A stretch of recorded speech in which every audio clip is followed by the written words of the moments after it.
ରାକ୍ଷୀ ପୂର୍ଣ୍ଣିମା ଓଡ଼ିଶାରେ 12 ମାସରେ 13 ପର୍ବ ପାଳିତ ହୁଏ। ସେଥିମଧ୍ୟରୁ ରାକ୍ଷୀ ପୂର୍ଣ୍ଣିମା ଅନ୍ୟତମ। ଏହି ଦିନ ବଳଭଦ୍ର ଜନ୍ମ ବା ଗହ୍ମା ପୂର୍ଣ୍ଣିମା କୁହାଯାଏ। ଏହି ପର୍ବ ଶ୍ରାବଣ ପୂର୍ଣ୍ଣିମା ଦିନ ପାଳନ କରାଯାଏ। ରାକ୍ଷୀ ପୂର୍ଣ୍ଣିମା ଏକ ଭାରତୀୟ ପର୍ବ ଅଟେ। ଭଉଣୀ ଭାଇ ମଥାରେ ତିଳକ ଲଗାଇ ଦିଏ ଓ ଅରୁଆ ଚାଉଳ ଦୀପରେ ବନ୍ଦାପନା କରି ତା ହାତରେ ରାକ୍ଷୀ ବାନ୍ଧିଥାଏ ଏବଂ ଭାଇର ସୁରକ୍ଷା କାମନା କରିଥାଏ। ରାକ୍ଷୀକୁ ରକ୍ଷା କବଚ ବା ସୁରକ୍ଷା କବଚ ରୂପେ ଗ୍ରହଣ କରାଯାଏ।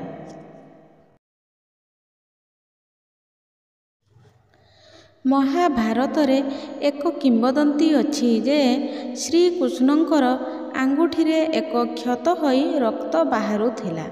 ତାହା ଦେଖି ଦ୍ରୌପଦୀ ନିଜ ପିନ୍ଧା ଶାଢ଼ୀର କିଛି ଅଂଶ ଚିରି କ୍ଷତ ସ୍ଥାନରେ ବାନ୍ଧି ଦେଇଥିଲେ। ଖୁସି ହୋଇ ଶ୍ରୀକୃଷ୍ଣ ବିପଦରୁ ରକ୍ଷା କରିବାର ପ୍ରତିଶ୍ରୁତି ଦେଇଥିଲେ। କୁରୁ ରାଜସଭାରେ ଦ୍ରୌପଦୀଙ୍କର ବସ୍ତ୍ରହରଣ ସମୟରେ ପ୍ରଭୁ କଟି ବସ୍ତ୍ର ପ୍ରଦାନ କରି ଦ୍ରୌପଦୀଙ୍କର ମର୍ଯ୍ୟାଦା ରକ୍ଷା କରିଥିଲେ। ରକ୍ଷାବନ୍ଧନ ହିନ୍ଦୁମାନଙ୍କର ମୁଖ୍ୟ ପର୍ବ ଅଟେ। ଏହି ପର୍ବକୁ ଭାରତର କୋଣ ଅନୁକୋଣରେ ପାଳନ କରାଯାଏ। ଏହି ପର୍ବ ଆମ ସଂସ୍କୃତିର ଏକ ଅଂଶ ଓ ପରିଚୟ ହେବା ସହିତ ପ୍ରତ୍ୟେକ ଭାରତବାସୀ ଏହି ପର୍ବରେ ଗର୍ବ ଅନୁଭବ କରେ।